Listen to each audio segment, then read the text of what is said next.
এক সাহাবা নবীজির কাছে আসছে, আসার পরে কয়, ইয়া রাসূলুল্লাহ ইন্না শারাইআল ইসলাম কদ কাসুরাত আলাইয়া। হুজুর, ইসলামের এত বিধিবিধান আমি মুখস্থ রাখতে পারি না। কত সহজ সরল দেখেন। নবীজি কয়, তো কি করবো এখন কও? হুজুর, আখবিরনি বিআমালিন, এমন একটা আমল আমার সংক্ষেপে শিখাইয়া দেন, আতাশাব্বাতু বিহি, আমি যেটা সবসময় আমল করতে পারি, যেহেতু সব মনে রাখতে পারি না, সংক্ষেপে একটা শিখাইয়া দেন যেটা আমলও করতে পারি, মনেও রাখতে পারি, আর মনলে যেন হুজুর তাড়াতাড়ি জান্নাতে যেতে পারি। নবী সাল্লাল্লাহু আলাইহি সাল্লাম কয়, লা ইয়াজালু লিসানুকা রাতাবাম মিন যিকরিল্লাহ, তোমার এই জিহ্বাটা সর্বদা যেন আল্লাহর জিকিরে তরু তাজা হয়ে যায়।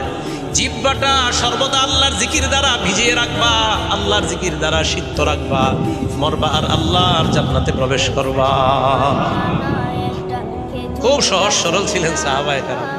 যা বলতেছিলাম, তবে হুজুর লুঙ্গিটা ছাড়া আমার কিছু নেই। আল্লাহ